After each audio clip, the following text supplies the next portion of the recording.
Bonjour, bonjour mes bien-aimés, c'est votre sœur Esther. J'espère que votre week-end a été et que le souvenir de la mort de notre Seigneur Jésus-Christ à la croix, afin que quiconque croit en lui ne périsse pas, mais qu'il ait la vie éternelle.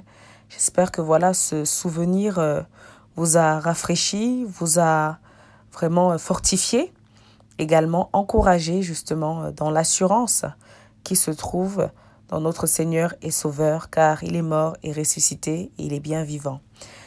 Je voulais partager avec vous, donc nous sommes le 22 avril, et bien le songe que j'ai eu cette nuit au sujet de Bertoua. Bertoua, c'est une ville au Cameroun. Donc, ce message est adressé à la ville de Bertoua, donc au Cameroun, mais également forcément aux villes semblables, voilà, dont l'état spirituel est inquiétant. Donc le Seigneur a montré que dans cette ville, il y avait beaucoup de magouilles, de corruption, d'atrocités. Il y avait un homme, par exemple, qui avait violé 40 enfants, voire plus. C'était un jeune homme et qui était marié et qui avait commis cela. Mais dans le songe, le Seigneur, ce qui était extrêmement surprenant, c'est que le Seigneur l'aimait toujours. Donc, malgré tout ce qu'il a fait, alors nous savons que Dieu ne fait exception de personne, etc. Mais le vivre, c'est vraiment incroyable. Donc, le Seigneur a montré donc ce monsieur et tout, et malgré tout, Dieu l'aimait toujours. Vraiment, il l'aimait. C'est pas juste avec des mots, il l'aimait vraiment toujours. Et j'étais en train de discuter, en fait, dans ce songe, il y avait une scène où je discutais à propos de cela avec une amie. Et elle me disait, donc elle me parlait de ça parce qu'elle était choquée, quoi, enfin, les atrocités qu'il avait commis et tout. Et ce qui se passait dans cette ville. Et je lui disais, oui, mais Dieu nous aime tellement. Dieu nous aime tellement que nous ne le voyons pas. Nous ne voyons pas cet amour. Donc il y avait un état d'aveuglement. Et donc dans l'état d'aveuglement, ben, on ne voit pas l'amour de Dieu. Et voilà, elle était étonnée de la réponse puisque vu tout ce qui a été commis et tout, et moi je lui dis que Dieu l'aime quand même, ce monsieur, enfin, se dit, elle était étonnée.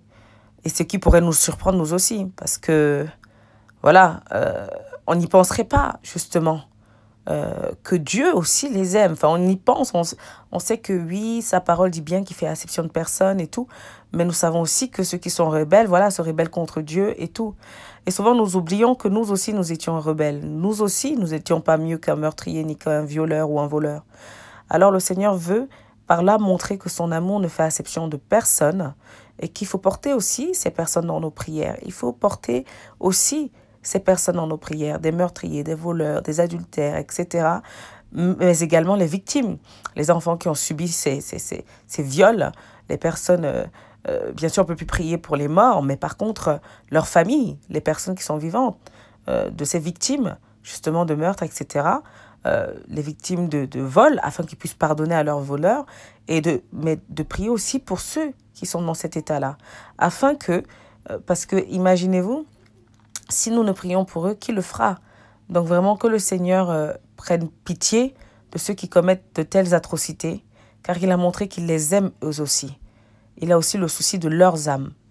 Il ne fait exception de personne, car tout son péché était privé de sa gloire. Donc prions le Seigneur pour qu'ils puissent eux aussi venir à la repentance, qu'ils puissent eux aussi se repentir, se détourner de leur mauvaise voie, se détourner du meurtre, de la drogue, de l'alcool, de l'adultère, du viol, etc. Nous prions, Seigneur, vraiment que tu les délivres de tout cela, Père éternel, que tu les délivres vraiment de ce mal, car ça leur fait porter un fardeau qui les poursuivra et qui les détruira assurément si tu n'interviens pas. Prends pitié de leurs âmes, s'il te plaît, conduis-les à se repentir et à pouvoir, Seigneur, être de nouvelles créatures par ta grâce et par ton sacrifice, Seigneur. S'il te plaît, accomplis-toi en eux comme tu t'es accompli à nous, Seigneur Jésus-Christ. Vraiment. Et prends pitié de leurs victimes, Seigneur, et aide-les à les pardonner, ainsi que leur famille, Père éternel. Prends pitié, Seigneur, de leurs âmes aussi, afin qu'ils ne soient pas détruits à cause de tous ces crimes envers eux, mais qu'ils puissent, Seigneur, être régénérés par toi et ton amour, et ta force et ta grâce. Sois béni, Seigneur Jésus-Christ. Amen. Voilà ce que le Seigneur a donné concernant Bertoua. Alors, s'il te plaît, repens-toi. Repens-toi. Accepte Jésus-Christ comme ton Seigneur et Sauveur. Confesse-lui tes péchés et demande-lui sincèrement pardon. Repens-toi. N'endurcis pas ton cœur. Si tu entends la voix du Seigneur Jésus-Christ aujourd'hui, n'endurcis pas ton cœur. Ça serait dommage. En fait, les gens ne partent pas en enfer parce qu'ils ont péché. Ils partent pas parce que, tout simplement, ils sont incrédules. Ils sont incrédules. C'est pour ça que même, justement, c'est relaté dans Exode, et l'apôtre Paul nous en reparle, eh bien, que c'est à cause de l'incrédulité que justement, eh bien, ils ont été détruits. C'est à cause de l'incrédulité qu'ils sont morts. Et lorsqu'on part en enfer, c'est à cause de notre incrédulité, c'est-à-dire que tu pourrais croire en Jésus-Christ. Et par son sacrifice, par son sang, son unique sang à lui, car tu ne peux te sauver toi-même, eh bien, par la perfection de son sang, eh bien, la rémission de tes péchés, tu obtiens la rémission de tes péchés. Tu es pardonné de tes péchés. Tu es purifié du mal, purifié de tes péchés. Mais quand tu choisis de ne pas croire en lui, de continuer à être incrédule, etc., tu fermes la porte justement à pouvoir recevoir cette grâce. Donc voilà. Eh bien, Berthois, ville de Berthois, repens-toi de tes abominations, car l'Éternel t'aime. Repens-toi. Et nous qui sommes dans des villes similaires, vous qui êtes peut-être aussi comme moi, proches de Paris ou de d'autres villes ou de New York ou je sais pas, Toronto ou je ne sais où, voilà, peut-être au Gabon, en Côte d'Ivoire ou ailleurs au Cameroun, vraiment, s'il vous plaît, qu'on soit au nord, au sud ou ailleurs, repentons-nous, acceptez vraiment Jésus-Christ comme votre Seigneur et Sauveur. Et confessez-lui tout simplement vos péchés et laissez-le vous pardonner cela. Il suffit juste d'être sincère et de lui ouvrir son cœur. Voilà, bien-aimés, je vous dis à bientôt. Et pour ceux qui suivent la radio, eh bien, justement, n'hésitez pas à vous connecter. Déjà, comme je vous avais présenté le programme, donc dès 10h, il y a les matinales de Rachel. Ensuite, avant cela, à 8h30, il y a Péniel à la rencontre de Dieu avec la sœur Marie.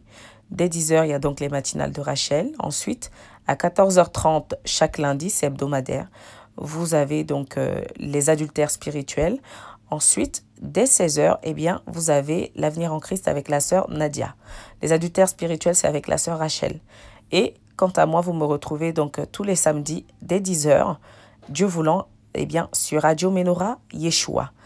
Et vous retrouvez les dimanches aussi, donc comme émission hebdomadaire, la sœur Rachel à 14h, donc toujours heure de France, eh bien, avec l'émission Chauffard, au sujet des prophéties, de l'actualité, etc., mais guidée par la parole de Dieu et selon les révélations qu'il lui donne aussi, justement.